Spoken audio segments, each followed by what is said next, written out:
فیصل آباد موٹر وے پر دھند کا راج۔ موٹر وے M4 کو فیصل آباد سے ملتان تک ہر قسم کی ٹریفک کے لیے بند کر دیا گیا ہے۔ موٹر وے M3 کو فیض پور سے درخانہ تک بند کر دیا گیا۔ موٹر وے حکام کا کہنا ہے شہریوں کی حفاظت کے پیش نظر شہری موٹر وے پر غیر ضروری سفر سے گریز اور گاڑیوں پر فاگ لائٹس کا استعمال کریں۔ اسی حوالے سے مزید جانتے ہیں احمد صاحب سے۔ احمد صاحب آگاہ کیجیے گا۔ موٹر وے پر دھند کا راج، جس کے پیش نظر جو ہے M3 موٹر وے کو جو ہے وہ درخانہ سے لے کے فیض پور تک شدید دھند کے بعد جو ہے وہ بند کر دیا گیا۔ اگر ہم بات کریں موٹر وے M4 کی تو اسے جو ہے ملتان سے لے کے فیصل آباد تک کے لیے ہر قسم کی ٹریفک کے لیے جو ہے وہ بند کر دیا گیا ہے۔ شدید دھند ہے، اہم شراہوں سمیت موٹر وے پر جو ہے وہ شدید دھند کا راج ہے اس ٹائم۔ اس کے ساتھ ساتھ ہی دھند کے بعد تمام جو انٹرچینجز ہیں انہیں بھی جو ہے بند کر دیا گیا، جس میں جو ہے وہ سائیاں والا، کمال پور، ڈپٹی والا اور امی پور، اس طرح کے تمام جو انٹرچینجز ہیں انہیں بھی ہر قسم کے ٹریفک کے لیے جو ہے وہ بند کر دیا گیا ہے۔ ساتھ ہی ساتھ موٹر وے حکام کی جانب سے بھی شہریوں کے لیے کچھ خصوصی ہدایت جاری کی گئی ہیں کہ جو شہری ہیں وہ غیر ضروری سفر سے اجتناب کریں، اگر سفر کرنا بھی ہے تو وہ جو ہے وہ دن کے اوقات میں کریں، اور ساتھ ہی ساتھ گاڑیوں کے آگے جو ہے آگے اور پیچھے جو ہے فوگ لائٹس کا استعمال کریں، اور کسی بھی جو ہے وہ معلومات کے لیے جو ہے وہ 130 آگاہ کر رہے تھے۔ آپ کا شکریہ۔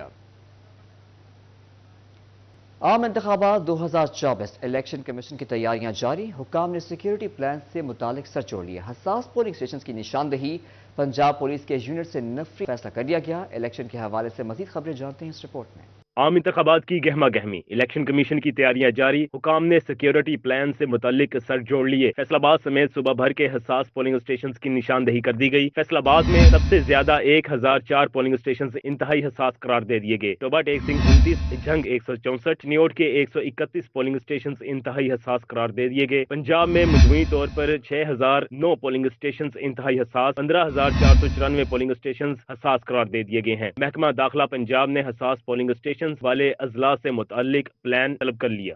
عام انتخابات کے لیے پنجاب پولیس کے یونٹس سے نفری لینے کا فیصلہ۔ پنجاب بھر میں 1,30,000 نفری کی ضرورت۔ الیکشن ڈے پر فیلڈ نفری پوری کرنے کے لیے یونٹس سے 23,000 نفری طلب کر لی گئی۔ PHP سے 9,000، پنجاب کانسٹیبلری سے 6,000 نفری لی جائے گی۔ ٹریفک پولیس سے 4,000، اسپیشل پروٹیکشن یونٹ سے 3,000 نفری لی جائے گی۔ پولیس تربیتی اداروں سے 1,000 زیر تربیت اہلکار لیے جائیں گے۔ AIG آپریشنز نے یونٹس سربراہان کو مراسلہ جاری کر دیا۔ الیکشن کے لیے ڈیمانڈ کے مطابق نفری فوری قریبی اضلاع سے بھجوانے کی ہدایت کر دی گئی۔ فیصل آباد میں پولنگ اسٹیشن کے لیے مقررہ سرکاری اسکولوں کے 4 دیواری سے محروم ہونے کا معاملہ۔ City 41 کی خبر پر الیکشن کمیشن حرکت میں آ گیا۔ ڈسٹرکٹ الیکشن کمشنر نے حلقہ PP 105 میں 4 دیواری سے محروم اسکولوں کی رپورٹ طلب کر لی۔ ڈسٹرکٹ الیکشن کمشنر نے ڈسٹرکٹ ریٹرننگ آفیسر سے تفصیلات مانگ لی۔ City 41 نے پولنگ اسٹیشن کے لیے مقررہ ضلع فیصل آباد کے 25 سرکاری اسکولوں 4 دیواری نہ ہونے کی نشاندہی کی تھی۔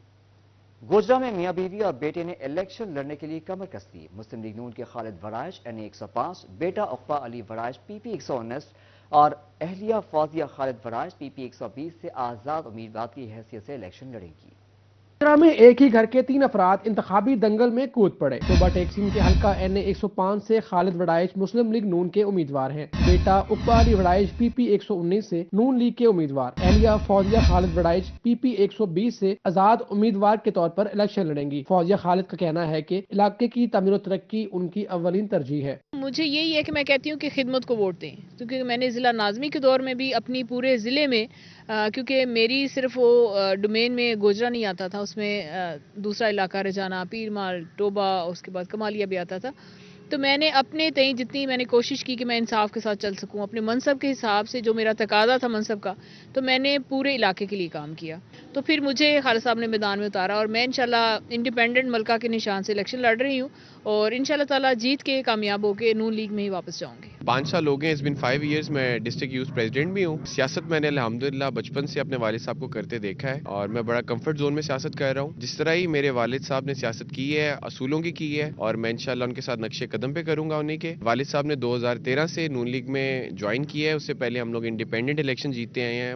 مسلم لیگ نون کے امیدوار خالد وڑائش کا کہنا تھا کہ عوامی خدمت ہمیشہ سے اولین ترجیح رہی ہے، جیت کر ملک کی تعمیر و ترقی میں اپنا کردار ادا کریں گے۔ کیمرہ مین فخر عباس کے ساتھ مبشر حسن نقوی، City 41، ٹوبہ ٹیک سنگھ۔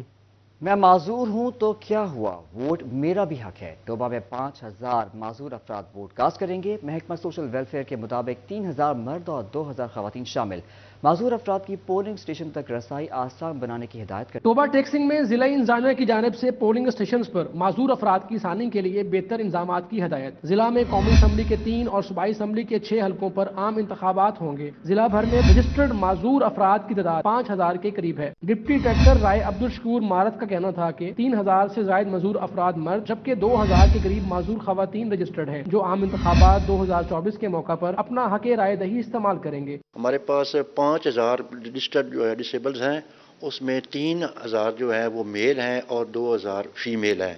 تو اتنے ہی لوگوں نے آئی ڈی کارڈ بنوائے ہوئے ہیں، اور میں سمجھتا ہوں کہ جیسا کہ علامہ اقبال نے فرمایا کہ ہر فرد ہے ملت کے مقدر کا ستارہ، تو ان کا رول بہت اہم ہے۔ معذوری کا شکار افراد بھی دوسرے شہریوں کی طرح الیکشن میں بھرپور حصہ لینے کی خواہش رکھتے ہیں، مگر سہولیات اور رسائی نہ ہونے کی وجہ سے ان کی یہ خواہش ایک ادھورا خواب بن کر رہ جاتی ہے۔ کیمرہ مین راشد انوار کے ساتھ مبشر حسن Naqvi, city 41، Toba taxing.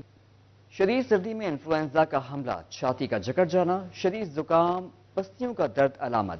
District اسپتال ٹوبہ میں ویکسینیشن کا آغاز کر دیا گیا۔ طبی ماہرین نے ماسک پہننے، بھاپ لینے، سونے سے قبل گرم پانی سے غرارے کرنے اور غیر ضروری سفر سے گریز کرنے کا مشورہ دے دیا۔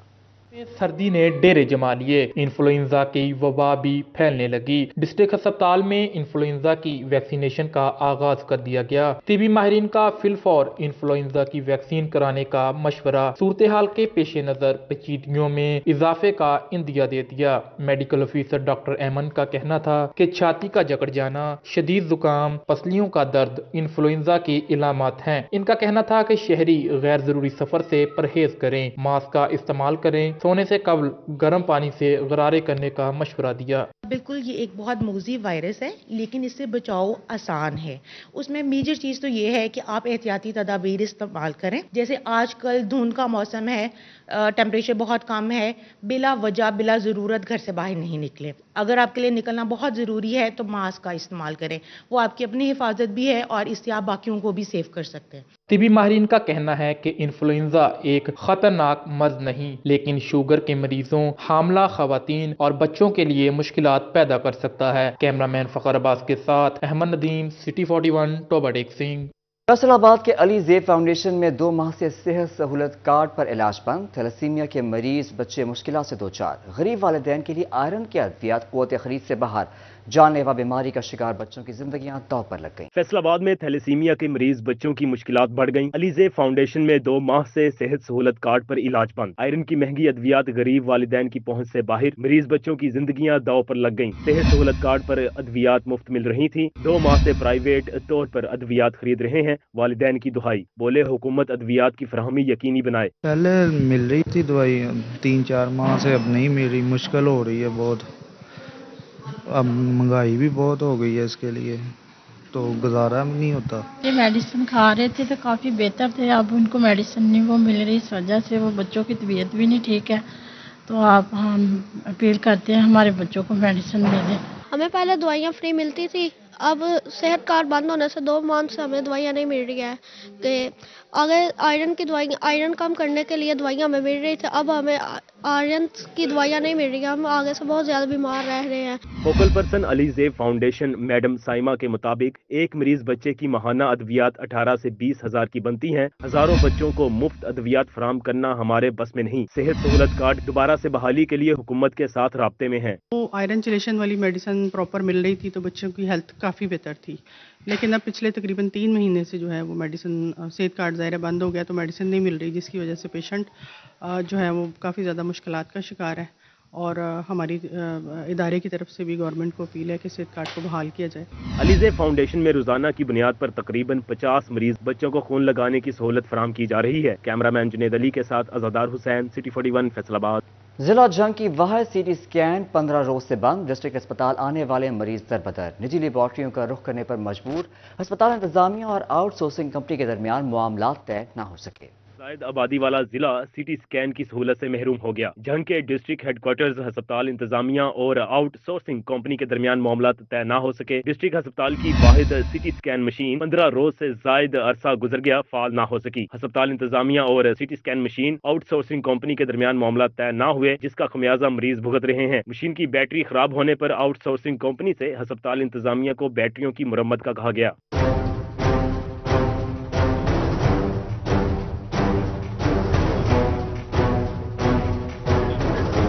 ہسپتال انتظامیہ کے مطابق کانٹریکٹ میں آؤٹ سورسنگ کمپنی نئی بیٹریاں لگانے کی پابند ہے. شہریوں نے اعلیٰ حکام سے نوٹس لے کر فوری سی ٹی اسکین کی سہولت فراہم کرنے کا مطالبہ کر دیا. پنجاب بھر میں ڈرائیونگ لائسنس بنانے کا عمل معطل. 48 گھنٹے بعد بھی سسٹم اپڈیٹ نہ ہو سکا. فیصل آباد ڈویژن میں بھی شہری لائسنس کے منتظر ہیں. 16 جنوری سے ڈرائیونگ لائسنس نئی اور اضافی فیسوں کے ساتھ جاری کیے جانے تھے مگر ٹریفک پولیس کا سسٹم اپڈیٹ نہ ہو سکا اور لائسنس کا اجراء رک گیا. 15 جنوری تک سسٹم پر پرانی فیسوں کے ساتھ لائسنس جاری کرنے کا ڈیٹا فیڈ تھا. فیسوں میں اضافے کا ڈیٹا 2 روز کے دوران سسٹم میں فیڈ نہ کیا جا سکا. ٹریفک پولیس نے لائسنس نہ بنانے والوں کے خلاف مہم شروع کر رکھی ہے. دوسری جانب لائسنس بنانے کے لیے ٹریفک پولیس کے دفاتر آنے والے شہریوں کو مایوسی کا سامنا. شہری کہتے ہیں کہ شدید سردی میں دور دراز سے آتے ہیں, سسٹم فوری اپڈیٹ کیا جائے. سر واپس میں اسی لیے جا رہا ہوں کہ ان کا جو سافٹ ویئر ہے نا وہ اپڈیٹ نہیں ہے. ٹھیک ہے نا, یہ گورنمنٹ کو چاہیے کہ اس کو جلدی سے جلدی اس کو کلیئر کرے کیونکہ مزید لوگ ٹھنڈ میں آ رہے ہیں. آپ کو بھی پتہ ہے کتنی دھند ہے. ٹھیک ہے نا, لوگ آ رہے ہیں ٹھنڈ میں, کوئی بیمار ہوتا ہے, کوئی کسی کام سے جا رہا ہوتا ہے کیونکہ یہ حالات ہی کچھ یہ اپنا حالات کچھ ایسے ہیں کہ ہر بندے کو ٹائم نہیں ہوتا ہر بندے کے پاس. ٹھیک ہے نا. شہریوں نے بروقت ڈیٹا فیڈ کیے جانے میں ناکامی پر ٹریفک پولیس کے متعلقہ حکام کی قابلیت پر بھی سوال اٹھا دیے. کیمرامین جنید احمد کے ساتھ طیب مقبول, سٹی 41 فیصلہ. چنیوٹ ڈپٹی کمشنر آصف رضا کی زیر صدارت اجلاس. اشیاء خورونوش کی نئی قیمتوں کا تعین کر دیا گیا. چنیوٹ ڈپٹی کمشنر آصف رضا کی زیر صدارت اجلاس اشیاء خورونوش کی نئی قیمتوں کا تعین کر دیا گیا. قیمتوں میں 10 سے 15 روپے فی کلو تک کا اضافہ کیا گیا. چاول باسمتی نیا 280, چاول باسمتی پرانے کی قیمت 10 روپے اضافے کے بعد فی کلو مقرر کر دی گئی. 15 روپے اضافے کے بعد چنے کی دال موٹی 225 روپے کلو ملے گی. دال چنا باریک 30 روپے اضافے کے بعد 210 روپے کلو ہو گئی. 10 روپے اضافے کے بعد دال ماش 510 روپے کلو ہو گئی. 20 روپے اضافے کے بعد دال مونگ 265. 15 روپے اضافے سے کالا چنا موٹا 225 روپے فی کلو ہو گیا. 20 روپے اضافے کے بعد بیسن 230 روپے فی کلو ہو گیا. دودھ 120, دہی کی قیمت 130 روپے کلو برقرار رکھی گئی ہے. ڈپٹی کمشنر کا کہنا ہے کہ قیمتوں کا تعین ارد گرد کی منڈیوں کو مد نظر رکھ کر کیا جاتا ہے. کمشنر سلور سعید کی زیر صدارت ڈویژنل ایگریکلچر ایڈوائزری کمیٹی کا اجلاس. کمشنر سلور سعید کی زیر صدارت ڈویژنل ایگریکلچر ایڈوائزری کمیٹی کا اجلاس. ڈویژن بھر میں 17,90,000 ایکڑ پر گندم کاشت کر کے 101% ٹارگٹ مکمل کیا گیا. فیصل آباد میں 5,75,000, ٹوبا ٹیک سنگھ میں 3,22,000 ایکڑ, جھنگ میں 6,50,000 اور چنیوٹ میں 2,43,000 ایکڑ پر گندم کاشت کا ٹارگٹ دیا گیا تھا. ڈویژن بھر میں کاشت کی گئی فصل سے 3,167 میٹرک ٹن گندم کے حصول کا ہدف مقرر کیا گیا. فیصل آباد سے 1,029, ٹوبا ٹیک سنگھ سے 567 میٹرک ٹن, جھنگ سے 1,127, چنیوٹ سے 444 میٹرک ٹن کا ہدف مقرر ہے. کمشنر سلور سعید نے کھادوں کی دستیابی اور مقررہ نرخوں پر فروخت کے بارے میں آگاہی لی. انہوں نے کہا کہ یوریا کھاد کی اوور چارجنگ یا ذخیرہ اندوزی کے خلاف زیرو ٹالرنس پالیسی پر عمل کرایا جائے. سلور سعید کا کہنا تھا کہ زراعت کے شعبے کو جدید خطوط پر استوار کر کے نہ صرف ہم ملکی معیشت میں بہتری لا سکتے ہیں بلکہ دیہات میں بھی خوشحالی آئے گی. دوسری جانب کسانوں کو ٹیل تک پانی کی فراہمی یقینی بنانے اور ڈائریکٹر زراعت فیسکو سے میٹنگ کر کے کسانوں کے بجلی سے متعلقہ مسائل حل کرانے کا حکم دیا گیا. کمشنر نے کاشتکاروں کے گنے کے بقایا جات کی ادائیگی فوری کرانے کا بھی حکم دیا. فیصل آباد کی مارکیٹوں میں سگریٹ کی غیر قانونی فروخت. تفصیلات جانیں گے اس رپورٹ. فیصل آباد کی مارکیٹوں میں سگریٹ کی غیر قانونی فروخت کا کاروبار عروج پر. سرکاری محکمے غیر قانونی اور سمگل شدہ سگریٹ کی فروخت کو روکنے میں ناکام. ٹیکس ریونیو کی مد میں قومی خزانے کو سالانہ 300 ارب روپے کے نقصان کا خدشہ. صدر سپریم انجمن تاجران اور فیصل آباد چیمبر آف کامرس کے نائب صدر اسلم بھلی کہتے ہیں کہ FBR اور کسٹمز کی ذمہ داری ہے کہ ملکی خزانے کو نقصان پہنچانے والوں کے خلاف مؤثر کارروائی کرے. سمگل شدہ سگریٹ کے غیر قانونی کاروبار سے ملکی خزانے کو بھاری نقصان پہنچ رہا ہے. 300 ارب روپے کی جو چوری ہے سالانہ, اور کتنا بڑا ہیوج قسم کی اماؤنٹ جو ہے وہ میرے ملک کو نقصان پہنچا رہی ہے. اور اوپر سے یہ ہے کہ کوئی سگریٹ کو ایسی چیز نہیں ہے کہ جس کو زیادہ اس کو پروموٹ کیا جا سکے. صحت کے لیے بھی نقصان دہ ہے. میری آج قوم جو ہے, میری نوجوان نسل جو ہے وہ بھی خراب ہو رہی ہے اور میرے ملک کو بھی معاشی طور پہ نقصان پہنچ رہا ہے. اسلم بھلی نے کہا کہ غیر قانونی کاروبار میں ملوث افراد کی نشاندہی کی جائے گی، سگریٹ کی غیر قانونی فروخت کرنے والوں کی حوصلہ شکنی کریں گے۔ سپریم انجمن تاجران ملک کو نقصان پہنچانے والوں کے خلاف اداروں کی معاونت کرے گی تاکہ ٹیکس چوری کرنے والے قانون کی گرفت میں آ سکیں۔ اگر یہ فیکٹریوں سے باہر نکل رہی ہے بغیر اس کے ٹیکس پیڈ کے تو کیوں نکل رہی ہے، کس طرح نکل رہی ہے؟ تھوڑی فیکٹریاں ہمارے ملک میں بہت زیادہ کچھ سگریٹ کی فیکٹریاں نہیں ہیں اور ایک مخصوص علاقے میں ہے، اور وہاں پہ جو ہماری حکومت ہے، صوبائی حکومت یا فیڈرل گورنمنٹ ہے، وہ اس کے اوپر کنٹرول کیوں نہیں کر پا رہی؟ تاجروں نے مطالبہ کیا کہ سگریٹ کے کاروبار میں ٹیکس چوری روکنے کے لیے سرکاری محکمے اقدامات کریں، ٹیکس گزاروں کی حوصلہ افزائی ہو سکے۔ کیمرہ مین اشفاق کے ساتھ عمیر احمد، سٹی 41 فیصلہ آباد۔